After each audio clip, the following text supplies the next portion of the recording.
سڵاو خوێندکارانی خۆشەویست لەگەڵتانم بۆ تاوکردنی چاپتەری 2 منهجی پۆلی 12 بە سیستەمی ئینگلیزی لە چاپتەری 2 rotation and inertiaمان هەیە و بابەتی moment of inertia و بابەتی equilibrium کە moment of inertia و equilibrium دوو لە بابەتە زۆر گرنگەکان لەم سێکشنە بە center of mass دەست پێەکەین و وەکو definitionیش the point at which all the mass of a body can be considered to be concentrated when analyzing the translational motion.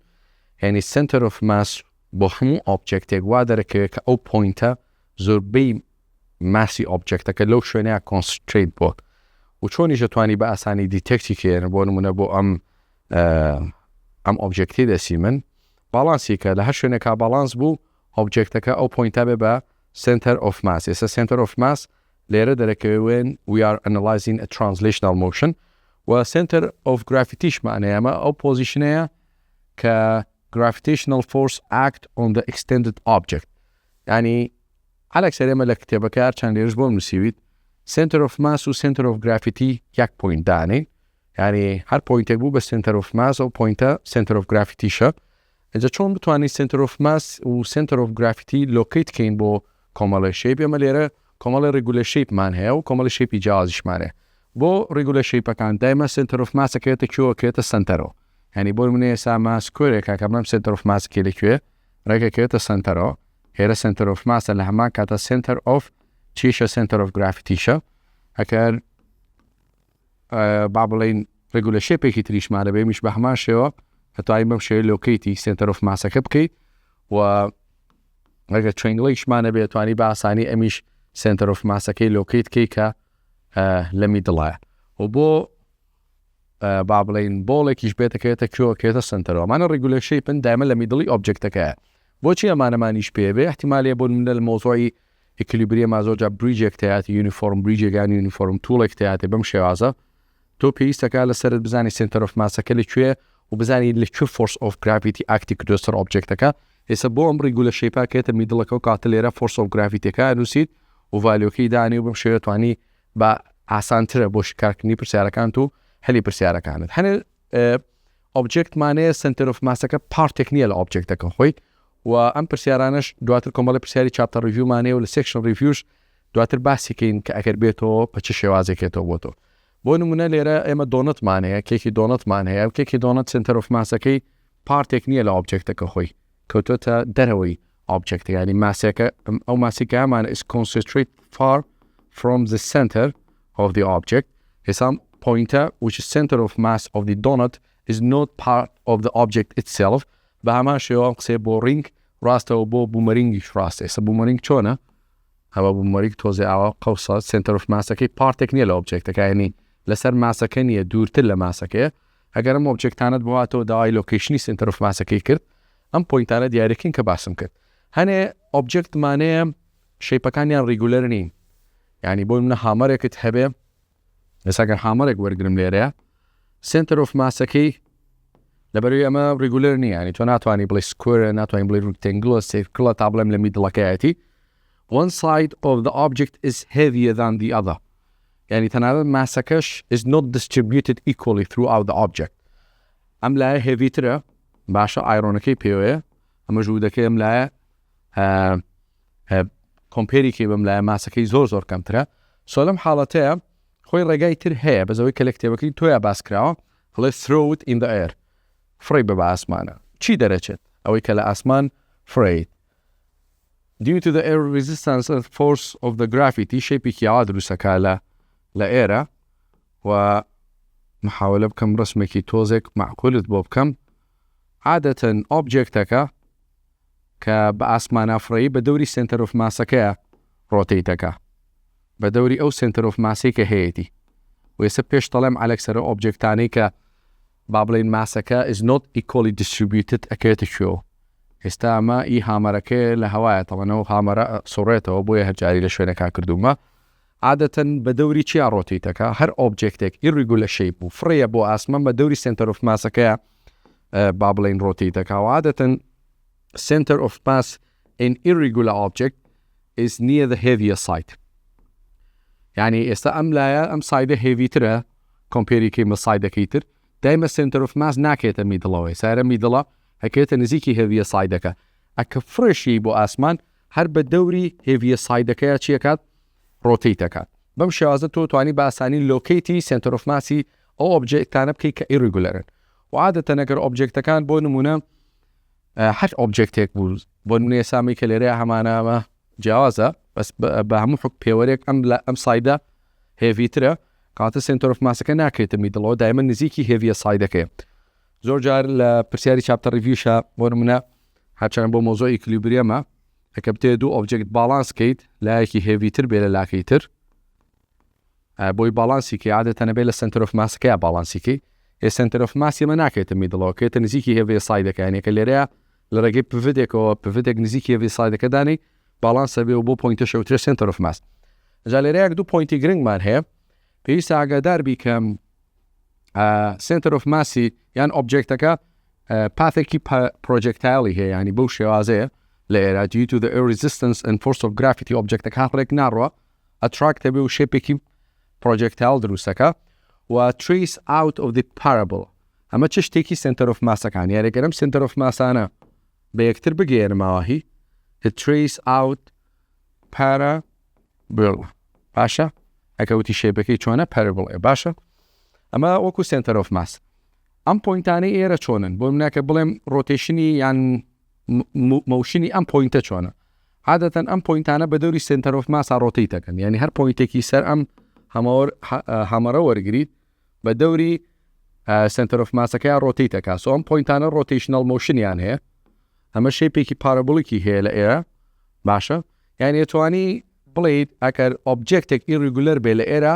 فڕی بیت is a combination of two force translational چونکە ئۆبجێکتەکە شێپ change positionەکە لە شوێنێک وەچێتە شوێنێکی تر و rotationیش بۆچی rotation لەبەرەوەی ئەم پۆینتانەی سەر هەمەرەکە it rotate around the axis of rotation کاتێستا بە شەیەکی گشتی فێربوون بۆ ڕێگولە شێپەکان center of mass لە سنتەرایە بۆ هەنێک شێپ center of mass is not part of the object itself like a ring, boomerang and donut و بۆ هەنێک شێپیش کە irregular شێپە ینی سایدێکی هێڤیترە لە سایدەکەی تر center of mass is always located near the heavier side لە چاپتە ریڤیو کەشنی دەمان هەیە کە پەیوەندی بەم بابەتەوە هەیە بزانین کەشنی داڵێ چیم at the circus performance a juggler is throwing two spin club ئەمەی کە کڵەپانی کە بەدەستیانێ فرۆیان one of the club is heavier than the other یعنی ئەوەی کە بەدەستیوێتی دانێشیان با بڵێن هێڤیترە لەوی تریان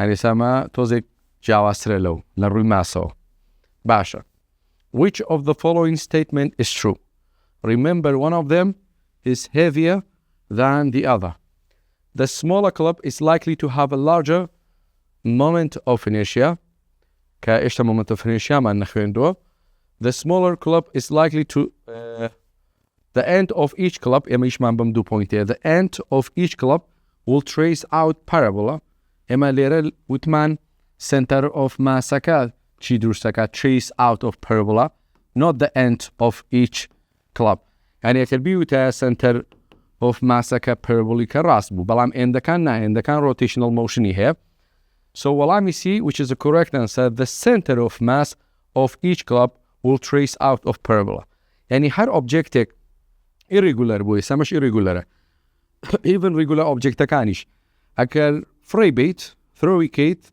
دایما center of massەکەی it trace out of parabola و ئەماش ئەبێ بە correct answer question 11 مانەیە when the juggler in the previous problem stand up straight and hold each club arm lengths where would his center of mass be ئێستا من دوو کڵەپم پێ دانێکیان heavier دانێکیان با بڵێن lighter باش ئەمە با بڵێن 2 کیلۆگرامە 1 کیلۆگرامە بەم شێوازە وەستاوم ئەڵێ center of massەکە کێتە کوێ located at a point exactly in the middle of his body ینی خۆتان نەزانن ئەم لایم هێڤیترە لە لاکەی تر ناکرێت لە بۆ دیاوێت چونکە already center of mass is near the heavier side کاتە نابێت لە میدڵابێ ئەمە غەڵەتە slightly to the side where he is holding the light club یعنی نزیکی لە سووکەکەیە هێشتیوان نابێ موتومانە نزیکی لا قورسەکە بێ هەمیشە slightly to the side where he is holding the heavy club So ما بيبقى correct answer چونکە always the center of mass is near the heavier side. Questionێکی ترمانەیە twirl throw a button in the air.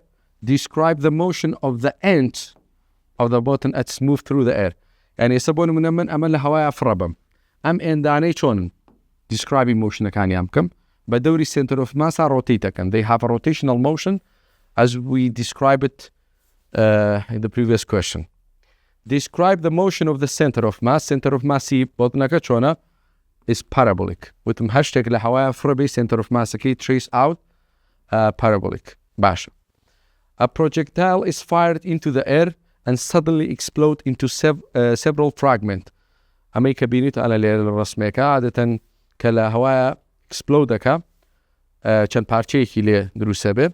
What can be said about the motion of the center of mass of the fragment after the explosion? Motioni ئەم fragmentانە چۆنە؟ دیسانەوی شێپێکی چی دروستەکە؟ Parabolic دروستەکە. So by neglecting the air resistance, the mass move along a parabolic path. چونکە ئەمانیش center of mass یانەیە لە ئێرە due to the force of gravity شێپێکی چی دروستەکەن؟ شێپێکی parabolic دروستەکەن. ئەماوەی کە پێویستە لەسەر center of mass و center of gravity بیزانی یەکێک لە بابەتە زۆر گرنگەکان کە پێویستمانە moment of inertia کە زۆر وریای ئەم بابەتە بن. moment of inertia چونکە ئەمە تا ئاخری چاپتەرەکەیشمان پێ moment of inertia. ئێوە inertiاتان پێشتر لە پۆلی 11 خوێندووە لە first law of Newton. بەس moment of inertia نەخوێندووە ئەمە بە I denote یەکەین. So moment of inertia, the tendency of a body rotating about the fixed axis to resist change in rotational motion. يعني إيش هي moment of inertia چیە؟ resisتی rotational motionەکە. يعني چی ماوەستا من تێناگەم resisتی rotational motion چیە؟ يعني بە هەر moment of inertia جوان explain کەین. ئەم moment of inertia کە هەمانە ئەو objectانی کە rotate دەکەن moment of inertia هەیە. ئەم moment of inertia چیەکە resisتی rotational motionەکە. بە واتایەکی تر يعني هەر objectێک moment of inertiaکەی زۆر بوو ئەو کاتە rotationی کەمە چونکە moment of inertia زۆر بێ resistance زۆرە بێ ئەو کاتە change لە rotational motionە کەمە بێتەوە.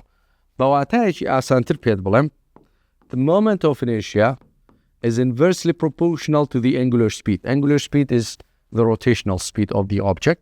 When the moment of inertia increases, the angular speed of the object decreases. That means the object is difficult to rotate. يعني أجر moment of inertia objectك زوربو objectك بها زحمة rotate يعني خاوت rotate چونك angular speed كي كم به چونك resisty change كزور تربه بپی definition كا. So if the moment of inertia of the object decreases, then the object is easy to rotate, and in another word, the angular speed is increases because the resistance decreases and rotational motion of the object increases. So اگر بأندو أنا inverse هالشان angular momentum جارك ترى مربيته كينه بس بوي آسان تريكين كاتاوي كلا moment of inertia تيجيشين resisty change كال rotational motion. يعني اگر object moment of inertia كي زور بيت rotationي كم بواتای كيتر angular speedy كم. يبقى ما مصمت شون بزانم moment of inertia object زور يعني moment of inertia object كم. أبي تو بزاني moment of inertia depend على سرشي. أويك جرينجا بزاني moment of inertia depend على سرشي. بوشي جرينجا بوي تو بزاني آية سدو object تيه بوي بزاني كاميان rotational motion يزورتر كاميان كم ترى. أبي moment of inertia كام بزاني كاميان زورتر كاميان كم ترى. أي شون بزانم which one has a greater moment of inertia. We have to know that the moment of inertia depends on what? Moment of inertia بپی رو لکه کات mr square, where m is the mass of the object and r is the radius. باشا. پیش مشته باباسی unit کتام با کم پیش بزنی depend کاسرچی. Unity moment of inertia unity او دوانه. Mass is kilogram and r is meter. R square ابن meter square. So this is the unit of moment of inertia. And remember, moment of inertia is a scalar quantity. Scalar means it has only magnitude.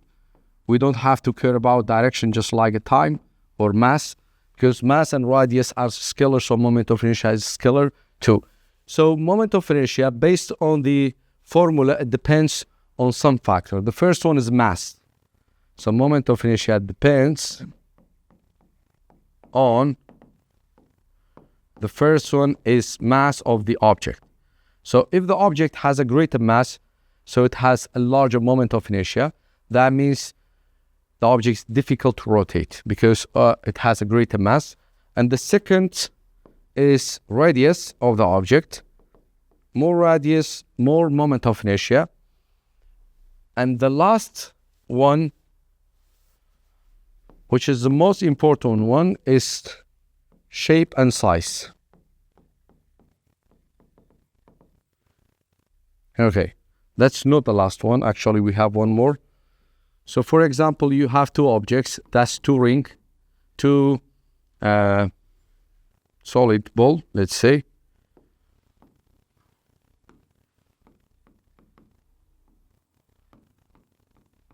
But this one is hollow sphere and this one is solid. Solid يعني ناوكي برا, hollow يعني ناوكي بوشا هوايته. Let's say both have the same mass and the same radius. Both have the same mass and same radius. So their moment of inertia based on mass and radius are the same, because mass and radius is the same, so moment of inertia is the same. And based on the shape, both have the same shape.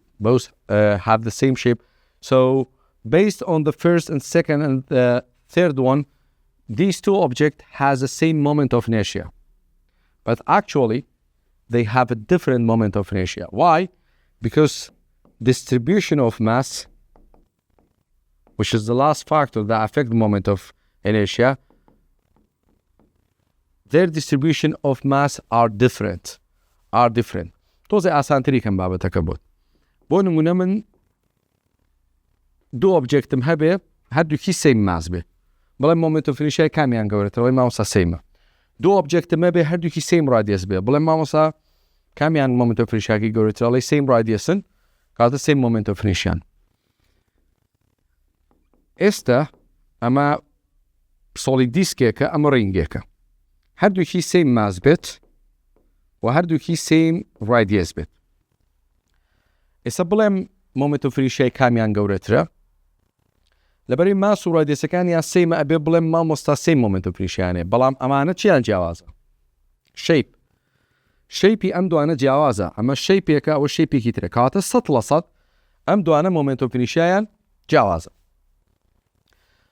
اي باش ما مسا يبس تيجيشين ام دوانه moment of inertia جوازه بس كاميان moment of inertia كي زوره كاميان moment of inertia كي كما اما زور گرنگا بزانين چون moment of inertia دیاری کین و چشتی دیاری کین با last point distribution of mass around the axis of rotation. ام point زور گرنگا بوی تیبگی ام دوانه که same massن same radiusن different moment of inertia يعني لبري شيء بكانيان جوازه وبزاني بالضبط كاميان moment of inertia كي زورتره وكاميان moment of inertia كي كمتره. چون بزانم كاميان زور وكاميان كما وكو بيموتن distribution of mass. The farther the mass from the axis of rotation, the higher the moment of inertia. يعني هر كاتك ماسك دورتر بو axis of rotation, moment of inertia increase اكا. سيري ام دو object بكن. يكم شد باسي ديسكا كد بوبكا. يسمى ليرا ديسكيك معنا يا جماعات. ام ديسكا امس axis of rotation نيتي. لبري له سنتر. بلام ديسكا قدار بن. هموي ماسا اما. يعني the whole of the mass distributed along the whole object. أما همي ماسة. إذا أم ماسة almost touch يعني the center of يعني axis of rotation. أما دياريكين برنجي كيتر. أما axis of rotation. إذا من أجا برسيال لتوب كم بلام أو ماسة نزيك axis of rotation ويان دورة يكسر قوت بيمال اللي ما وصل ماسة كهر بر axis of rotation روش كوتوا. لم حالتها moment of inertia low أبي decrease أكا. يعني هر كاتب ماسك نزيك بو لأكسس of rotation moment of inertia decreases. هي ما مصالح كاتكا increase كا با أم رينجا با example بينو ديسكا كما ود رينجا كا خوتا زانية ما كرولين كا بدوري أم point رولين كا و axis of rotation دي. بلام the mass is distributed far from the axis of rotation. This mass of the object is distributed far away from the axis of rotation. يعني ئەگەر دەست خەیت ئێرە دەست دەچێتە ئەو دیو بەس لێرە دەست ناچێتە ئەو دیو ئەبەری لێرە ماس هەیە لەم ناوەندەیان ماسمان نییە ئەمە emptyە باشە. So this axis of rotation is not close or is not touch the mass of the object. That makes the moment of inertia of this object large and this moment of inertia low.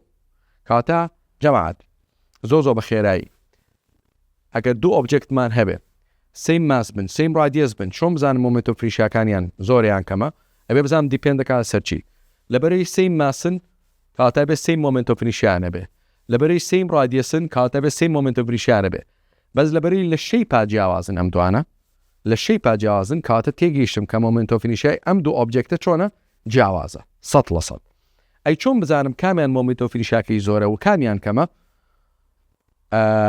distribution mass سيركم distribution of mass around the axis of rotation. The farther the mass from the axis of rotation, the higher the moment of inertia. And the closer the mass to the axis of rotation, that makes the moment of inertia of the object decreases. إساكس ديختي أم بولانش بين كاما hollow sphere أما solid sphere. Solid يعني ناوكي برا. يعني إساكر بولك بين يعني ماربولك بيني بكي بدولته سيري ناوكي بكي بوش نية بطال نية empty نية باشا. So that means the distribution of mass is very close to the axis of rotation and that makes the moment of inertia of the solid ball lower compared to the solid sphere. Why solid sphere has a larger moment of inertia?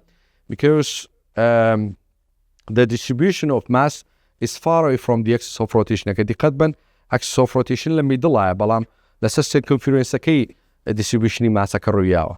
يعني هتا ماسك دور تربيت وكوم example يسمى دورة ليرو moment of inertia larger من نزيكا moment of inertia كما باشا ما مسايسة تو چوار رسم دبو كردين هم چوار رسم اما solid diskاكا اما رينجاكا اما solid بولاكا باشا اماش hollow sphere اما hollow sphere اما solid ball يعني solid sphere اما ring اما شان solid disk.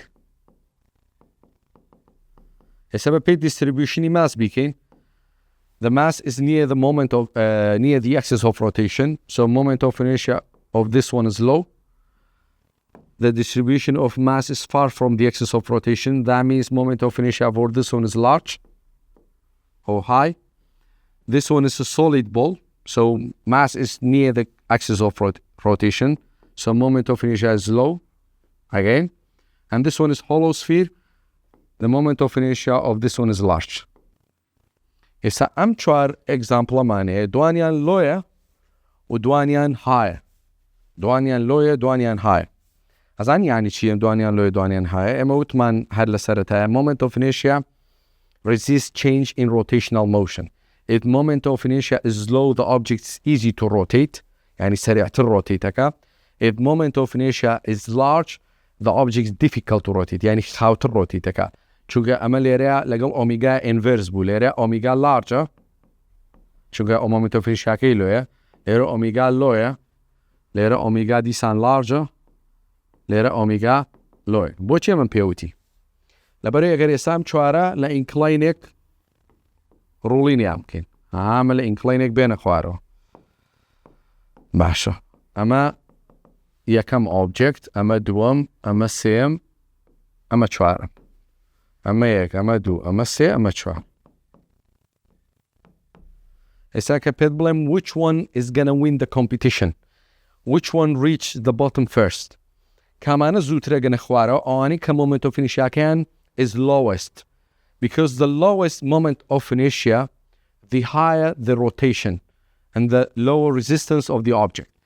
اي باشا ما مصلا دو لو مان هي و دو لارجش مان هي. مادام ام دوانه لارجن angular speed كيان كما كاتا ام دوانه دواء كون ام دوانش بيكوا اغنى كده.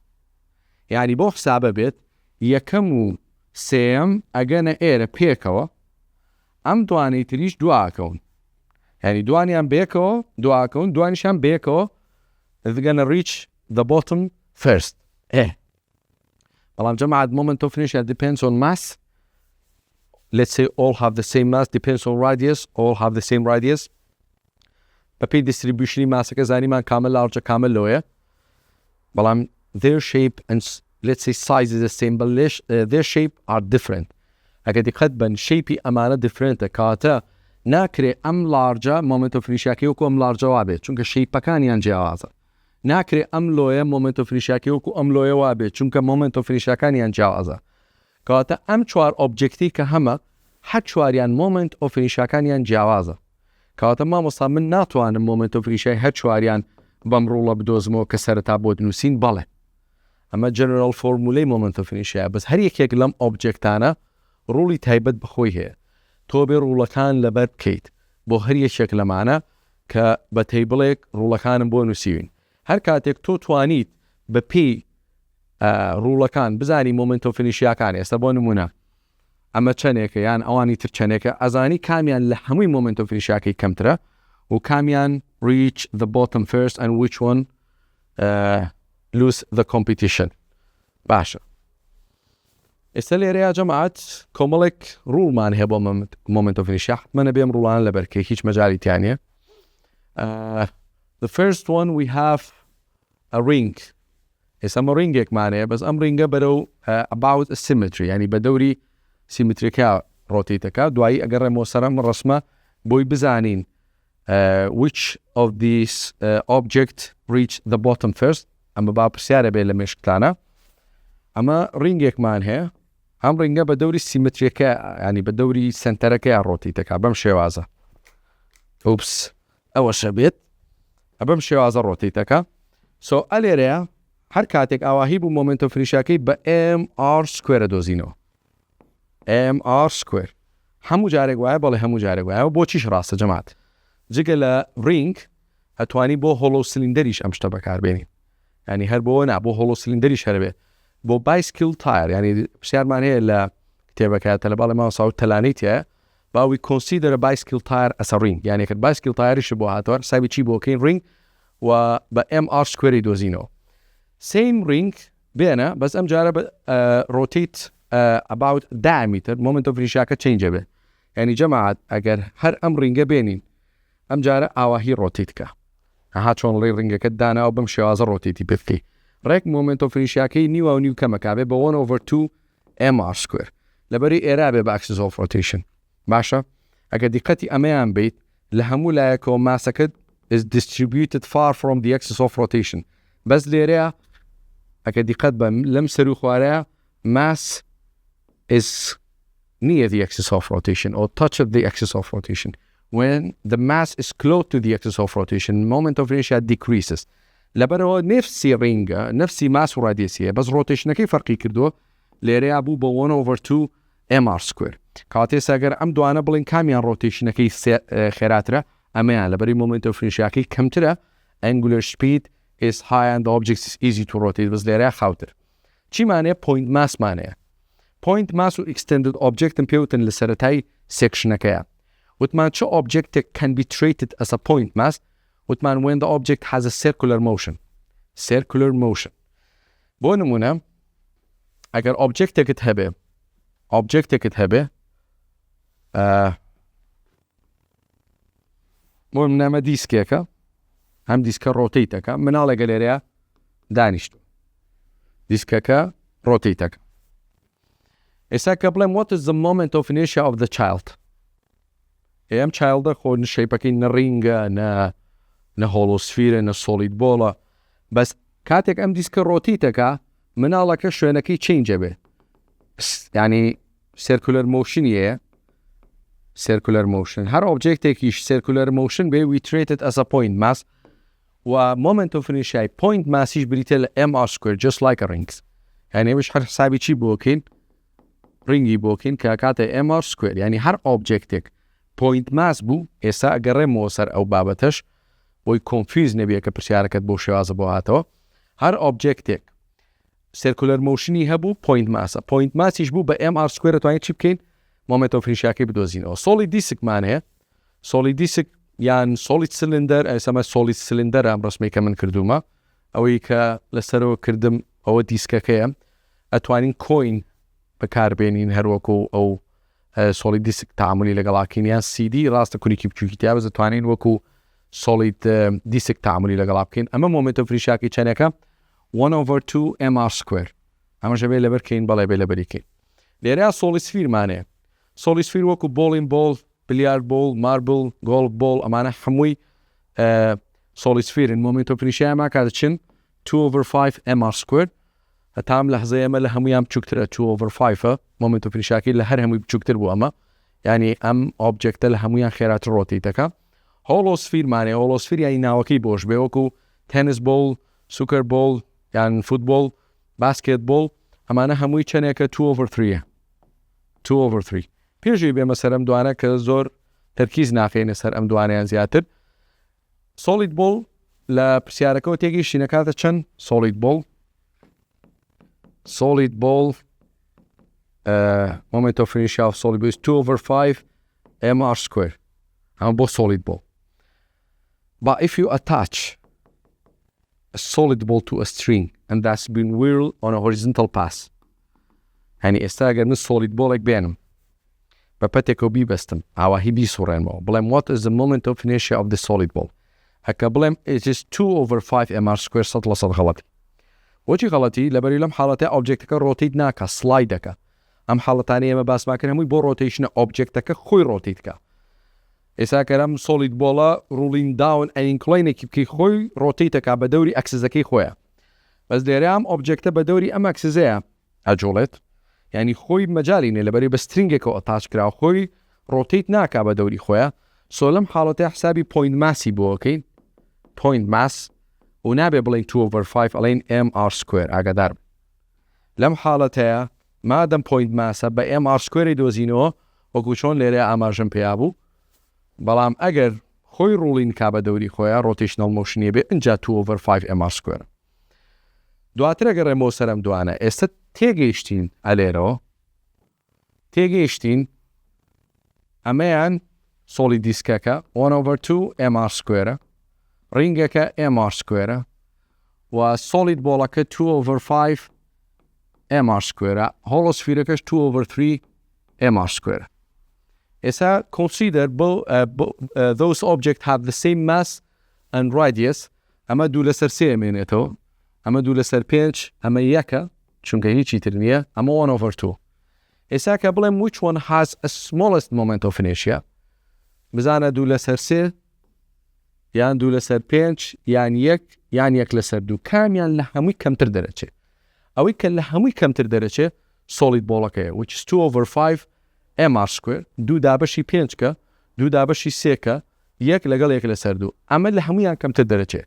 So this one has a lowest moment of inertia and largest rotational speed. کەواتە the solid ball ئەمە ئەو چەندم دانەبوو سێم دانەبوو reach the bottom first and win the competition. ئەی کامیان لە هەمووی مۆمنتۆ فینیشاکی گەورەترە ڕینگەکە چوە ئەمە 0.5ەکە ئەمە 0.60 باشە ئەمە یەکەکە ئەمە لە هەمووی مۆمنتۆ فینیشاکەی زۆرترە. بەبەستم چییە بۆ ئەمانە قسۆتە سێرکڵەوە let's say mass is 1 radius is 1 1 تایمی یەک سکوێری کێ هەر یەکەکە یعنی ئەو چیە مێنێتەوە ئەوەی ناو سێرکڵەکانە مێنێتەوە. کاتە ئەمە لە هەمویان مۆمنتۆ فینیشاکەی زۆرتر بوو کاتە ئەمە دواکەوێت ئەمە پێشەکەی یعنی ئەمە لە حاڵەتێکە کرد بۆ نمونە ئەم سیانەی بۆ هێنایتەوە لە ئێکزامپڵێکە نووسیبووی a solid disk ring and a solid ball rolling down an inclined plane. All of them have the same mass and radius. Which one reach the bottom first? چی هەڵەبژێرین؟ solid ball هەڵەبژێرین. Which one lose the competition? ring هەڵەبژێرین. هەتر ئەگەر ئەم سیانە بوو بە هەمان شێوە ئاگادار بن بەم ڕێگایە پرسیار هاتۆتۆ لە بەکەلۆری و چۆنیش دیارێکی بۆ ڕێگانی کە باسم کرد لە ڕێگەی ڕوڵەکان و تۆ توانی بزانی کامیان مۆمنتۆ فینیشاکەی لە هەمووی زۆرترە و کامەشیان مۆمنتۆ فینیشاکەی لە هەر هەمووی کەمترە. دوودانە ئۆبجێکتی ترمان هەیە کە ئەمانە بۆ ڕۆدن بەکاریانین. thin rods about a perpendicular ئەمە ناوێت perpendicular axis through a center. یعنی هەرم توڵی کە بەدەست منەوەیە ئێسامە نە سۆلیدە نە بەبەستم نە سۆلیسفیرە نە ڕینگە شێپێکی جیاوازی هەیە کە ڕۆدێکە ئەگەر ئەمە لە میدڵا ڕۆتیتکە ینی ئەکسس ئۆف ڕۆتیشنەکەی لە میدڵا بێ moment of inertia كاتا 1/12 ml square بو L مان بكارنا radius مان بكارنا لبريم radius هي length هي وأجر أم object وكو درجة لقيت شكيه بأكسس of rotation الدرجة واه أو كاتبه ب 1/3 ml square على كسر مزياتريش تركيز مال لسر أو بينز داني سروي نجم دواني أخير والله باو دواني أخيريش بزن اللي رشا بجواني ببي رسم بومرون كرديته تو كرم 4 object مان هبه على بإكزامبل like بيموتي 4 objects of uniform density a ring a hollow sphere a solid cylinder and a solid sphere are placed at the top of an incline وكوي كليرة دامنا أمي competition يكام بيبكم they are all released from rest at the same elevation and roll without sleeping which object reach the bottom first تو بچی ازانی کامیان یکم دانه اگات بوتمکه ابی moment of inertia کی لهموی کم تربه لیره نوت یکم بونوسی اگه دربا moment of inertia solid sphere لهمویان گورتره عفوا لهمویان بچوکتره followed by a solid disc and hollow sphere and a ring يعني moment of inertia solid sphere لهمویان بچوکتره ای رینگ کن لهمویان گورتره اگه داریش با I is inversely proportional to the angular speed.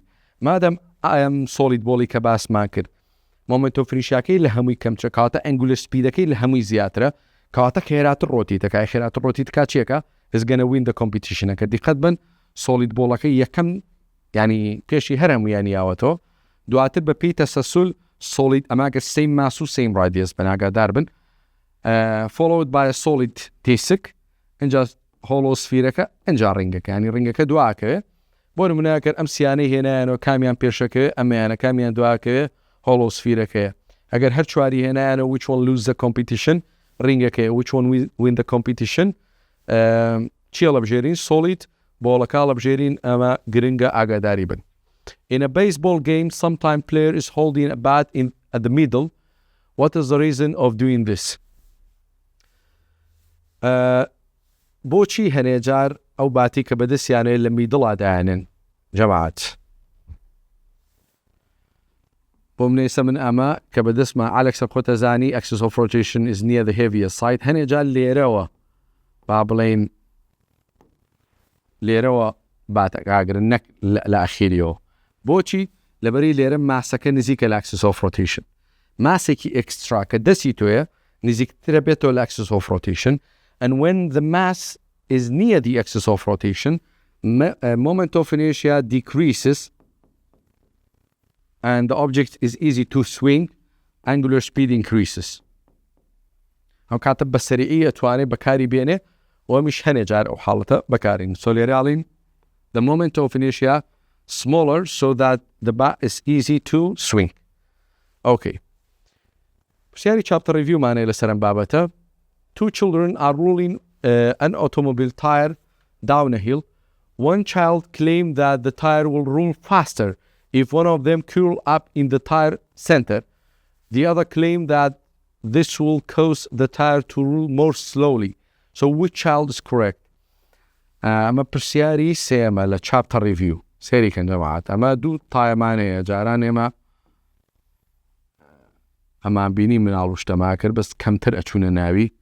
شو توزي ترسناكا بو منال زرري هي سبب منالي كانت شو تناي بس الله يتعزل دايق بو ادر هرو ما بيكري سبب بلا بلا دانيش على ليك توب چي تناي خلول كي خيرات ري دانيش على نعكر هر اوات روليني كي سو ام دوانا كاميان مومنتو فري يعني كاميان روتيت فاستر اما توزي لو بيش داني من مومنتو فري شات كاتي زورة كاتي كما حتى ماس نزيكتر بالاكسس اوف روتيشن moment of inertia decreases. So, in this case, the mass is near the axis of rotation. The mass of the child is near the axis of rotation. That makes the moment of inertia low and angular speed high. So, in this case, this one is moving faster. But in this case, since the mass is far or distributed far from the axis of rotation, moment of inertia became larger and angular speed became lower or smaller, let's say. So, this one is rotate faster, so this child is correct. أما حتما مشكلة هيني هبو علمي هبو أمان أشتان خوتان تحقيق نوام حالتهم. Question number 4. the moment of inertia for regular object can never be larger than mr square. أو كيما خوين أوكي جعل طولك 1 over 12 ml square بو. Moment of inertia solid ball man which is 2 over 5 r square. This one is the lowest one. بلام mr square أما largest moment of inertia here. Largest moment of inertia. بوشي وايا بوشي mr square جامعة تنشونيتو. The moment of inertia of a regular object can never be larger than mr square كابا multiple choice. تو بيبزاني ك هيج moment of inertia كدنيا ل mr square قورة تربيت.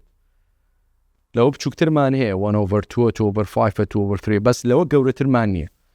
لبري ببي equation كا all mass of the object is distributed farther from the axis of rotation.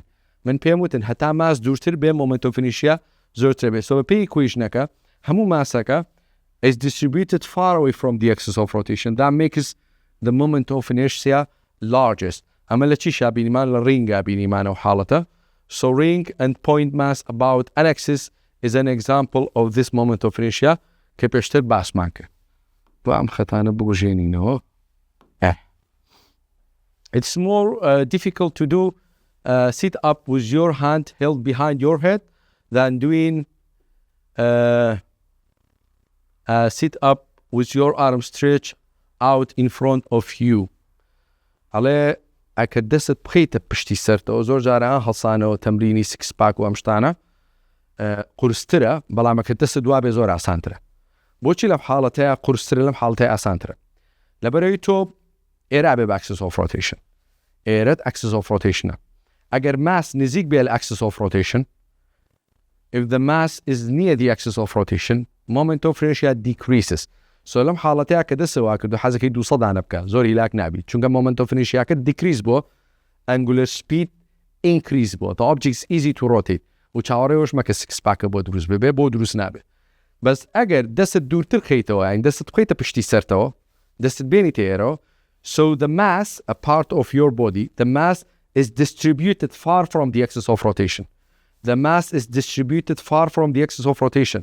يعني دست الدورة خيتو الأكسس عمل نزيكي أكسسة كدست الدور خستو الأكسس of rotation moment of inertia increases and the object is difficult to rotate. لو حالتها بيوستا زختي كي زور تركي بو إسفادي ليه كيتو 6 باكا كان بو دروس أبيتن بريزان برسياري بستونو مان هيو دوائي أتشينا سر برسياري سيدو كوتايبم moment of inertia.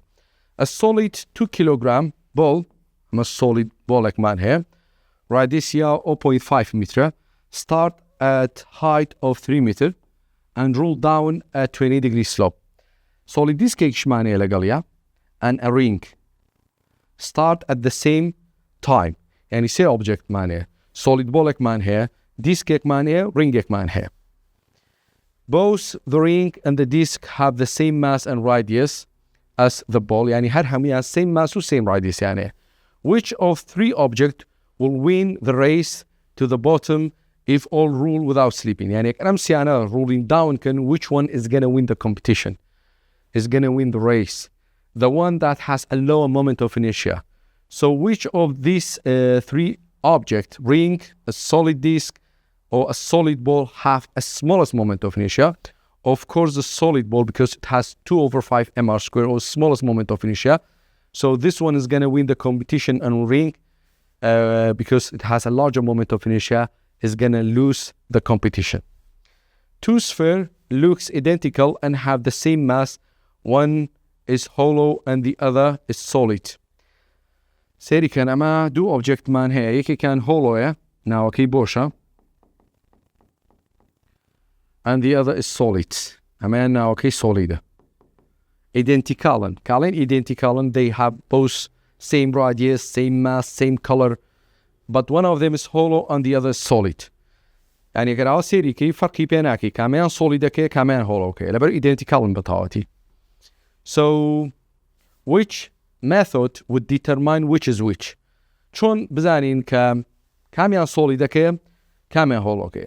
وصالي كان تلبي ما وصا بيش كينا كامين أو كي بوش درشو أو أبي بهولوسفيركا طبعاً ئەوەی کە تێنەگەیشتۆ لە بابەتەکە بۆ مناڵە drop them from the same height لە same height دروپیان کە لەبەروی same size and same radius and same air resistance ئاکتەکاتە سەر هەردووچیان بە یەک تایم ئەگەنە ground لەبەرەوە ناتوانانی بۆ ئیدنتیفایکەی weigh them on a scale بیان کێشە هەردووشی same ماسە لەبەرەوە ناتوانانی بۆش ئیدنتیفایکەی ئەڵێ rules them down an inclined plane کامە پرسیاری بە کەلۆریش بوو پێشتر هاتوتەوە ڕوڵی نیام کە ئەمە ڕێگە ڕاستەکەیە بۆچی هەر کامێکیان زووتر گەیشت ئەوە مۆمنتۆ فرنشاکەی کەمترە کامەشان کەمترە سۆڵید بۆڵەکە کاتە هەر کامێکیان زووتر گەیشت سۆڵید بۆڵەکەی هەم کە هەر کامێکیان درەنگتر گەیشت هۆڵۆکەی بەم ڕێگە بە ئاسانی ئەتوانی لێکتریان جاکەیتەوە و پێویست بەچی ناکە پێویست بە ئەوە ناکا کە بیانکەی بە دوو لە تۆ بیان شکێنیت